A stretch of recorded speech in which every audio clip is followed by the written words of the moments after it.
Hey everyone, welcome to this live broadcast of Sip Suds and Smokes on our YouTube channel. This is a blind tasting with products that have been finished in a honey cask that I thought that I would let you guys kind of join us for this and, kind of check out, how do we go through, some of the tasting notes that we do. This is in preparation for an episode that we'll be recording in a couple of days. And we will broadcast this episode probably in late August, maybe early September is when this episode will broadcast. So a bit of some background about specifically, what this tasting was about. There were roughly 12 products that were part of a blind tasting that was put together by Whiskey House in Nashville. And this is the list of the products that were part of this tasting. I'm going to go through just each of the distilleries. These were all honey cask finish or something that was finished with honey. So the production technique was different, for a lot of these different distillers. This is not the order that I'm tasting them in either. Davidson Reserve, National Barrel Company, Nulu, Wheeler's Raid, Wild Turkey, Starlight. This is Smooth Ambler, a private barrel. It was done by Whiskey House Nashville. Another Davidson Reserve. I think this was a rye, if I remember correctly. And Jack Daniels, Good Times, the King's Family, and the Belle Meade Reserve as well. So that's all of the products that are part of this tasting that I'm going through today. Just thought that, might be interested to specifically know what does it look like when I'm taking tasting notes down for a blind tasting. So I thought I'd let you kind of join in a bit for this process. So this is specifically, the notes that I utilize to go through everything. And so I thought that I would just kind of let you guys kind of look in on some of this. I'm just going to slide this to the right so you can see the numbers here. I have those 12 samples. I've gone through 3 already, and there's some shorthand notation that I use through each of these as well. So part of what I've done is each of these samples is a 1 ounce sample, and it has a number specifically on the top of it. So this is number 3. And what I do is I pour it into a glass, and then I label that with, the number as well. Just with, I can use a Sharpie. I have a chalk pen is what I utilize today. That all just comes off in the wash, when you throw it in the dishwasher as well. So I'm not going to really taste these in any particular order. There's one thing that I do in advance to kind of figure out what order I'm going to do, which is I actually smell these. And I'm looking specifically, in the set, is there something that's, a bit off, in this, or that's slightly different, and that might help me, specifically decide some order of tasting these as well. So I'm just going to start with glass number 7, and I don't smell anything off there. Ooh. Number 8. It's like okay, definitely something very different there.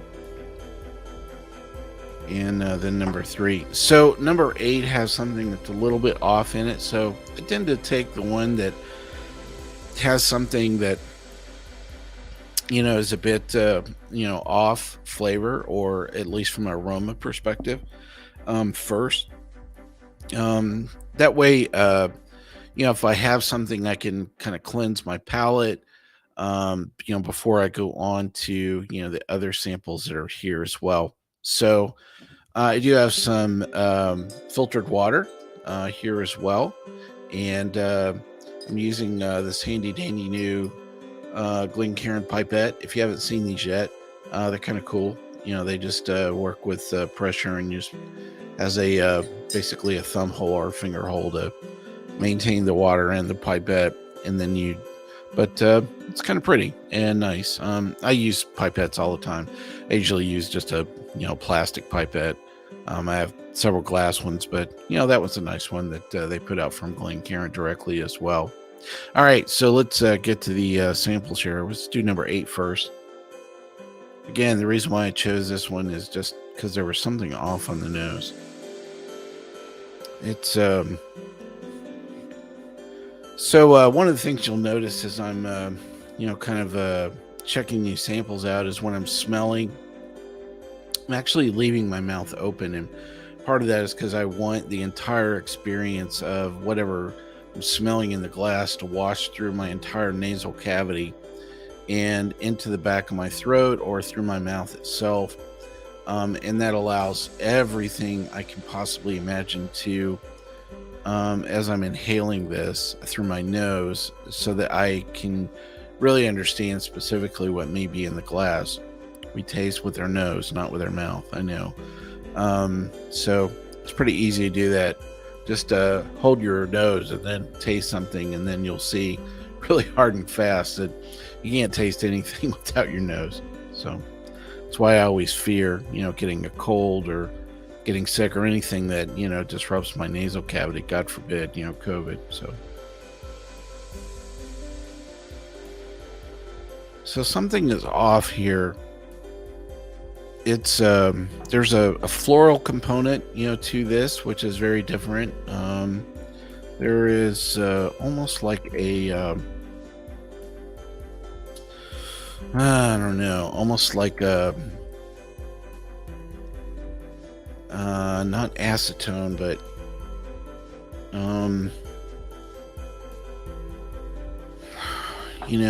like a fusel oil, or the gasoline, that you almost like a kerosene.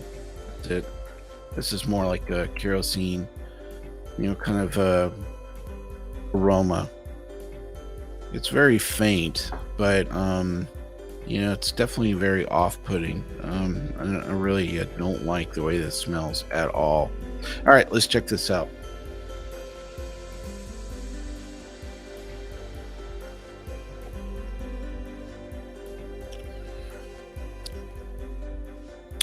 Well, it tastes certainly better than it smelled. That's good.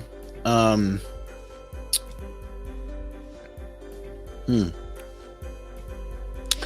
It's very simple. It almost tastes like it's back sweetened. And I'll talk about what that is in a second. Um, it has a, touch of cinnamon.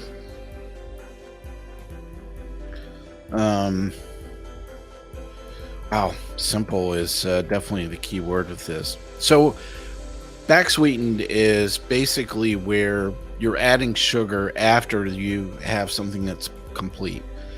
This happens all the time in a wide range of beverages. They do it with wine, they do it with beer, they do it with whiskey, they'll do it with rum, um, anything that you can possibly add sugar to. People will add sweeteners on the back end. You do that all the time with making a cocktail. So a lot of times, many cocktail beverages, you're adding sugar. Well, that's the same thing as back sweetening. The difference between incorporating, sugars into the beverage itself is how incorporated it feels into the taste itself.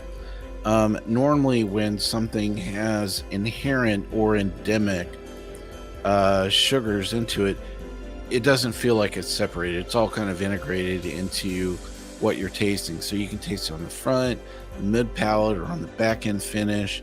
When you get something that's back sweetened or it's very apparent, it's almost like over in the corner. Is the best way I can describe it. It's not integrated at all. So you have all these things that were part of the whiskey, and then like all of the honey and sugar is standing in the corner. So it's I'm gonna even write that down. It's isolating honey component to it, which tells me that their production technique was possibly I'm not going to say the word flawed, but very different than everybody else, in specifically how they decided to do this. So I'm just making this a little bigger. So I'm just going to take one quick look at this again to see the finish. It's very it's a quick finish. The sugars hang around, but the whiskey is gone in a fleeting half nanosecond, for sure. And again, just that very low complexity. So I use a notation of like 5 standard deviations, from uh, minus minus to plus plus. That I just am kind of sorting things in different categories. So I'm going to put this in a minus minus category. And as I come back, and what I'm be doing, at the end of this tasting is ranking these from 1 to 12, with 1 being my favorite and 12 being my least favorite. So I'm actually going to pour a little bit of this in this glass and rinse my palate here. So that will help refresh my palate.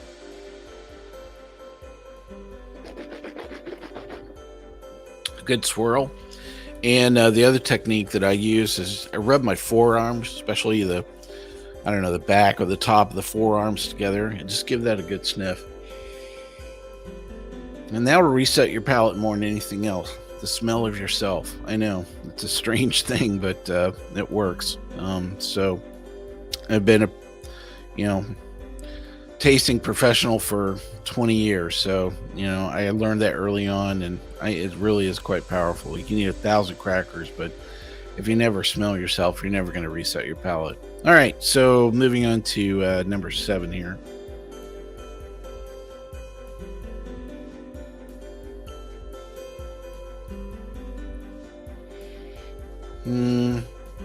Again, very faint, like faint wood. That's how I would probably describe this. And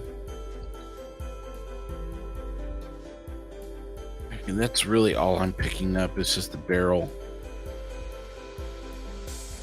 Maybe some hints of I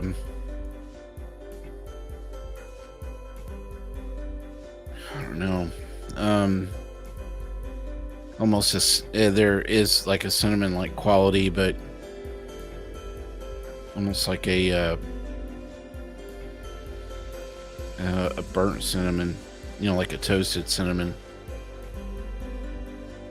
Not enough for me to probably. It's incredibly faint. All right, so let's taste this.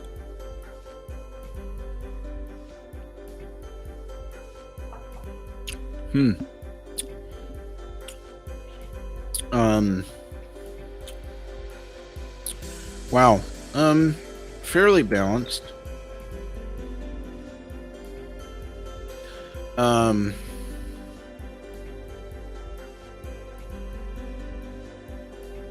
The wood is still there. It's not overwhelming. There's a hint of cinnamon. The difference between a touch and a hint of cinnamon is, just, I think of a touch of cinnamon as just like it's there, and a hint of cinnamon is more like a little more, pronounced. So I don't know. It's just the way I use those adjectives in describing the quantity of some things.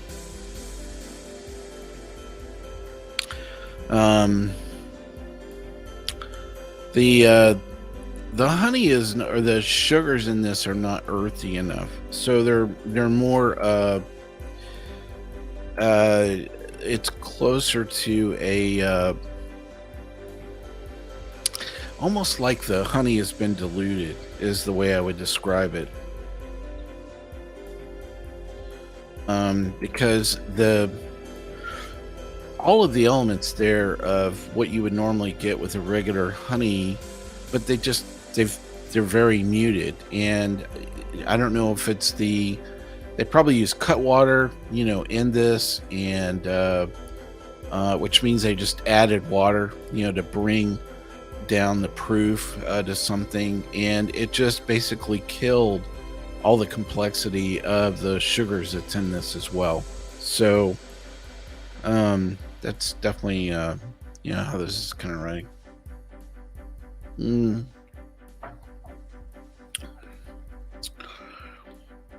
This one's okay. I'm just gonna put this in the minus plus category for now, kind of in the middle. That's definitely kind of where I think this belongs.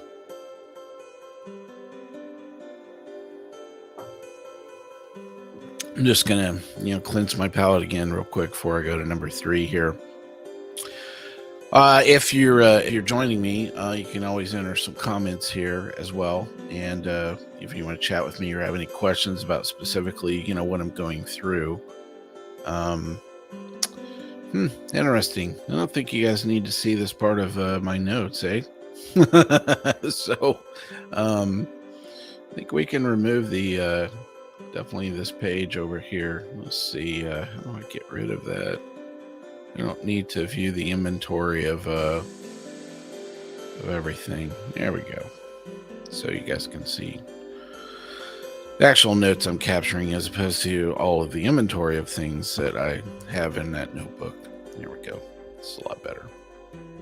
All right, last sample, number 3, to go through here. Very complex nose. Very deep. This has like it feels like it has age.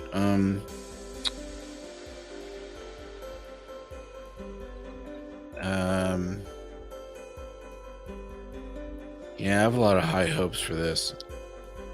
This smells really good. All right.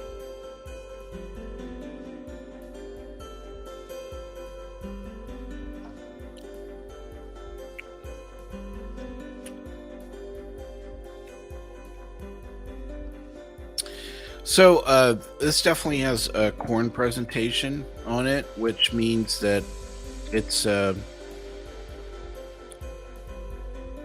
I've probably taken a younger product, or to use this with.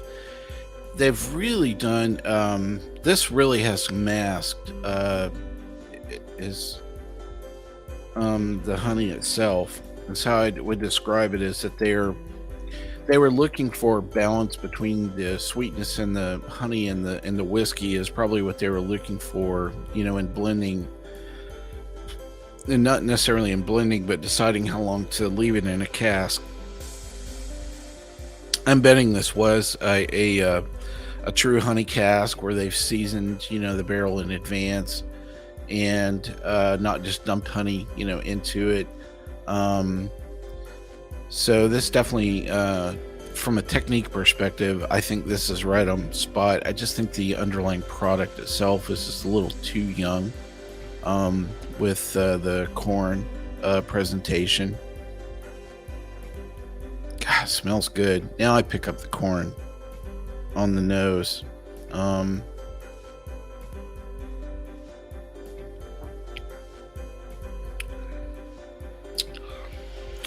This is probably an above average, product. I like, so this finish is it's a nice medium finish to it.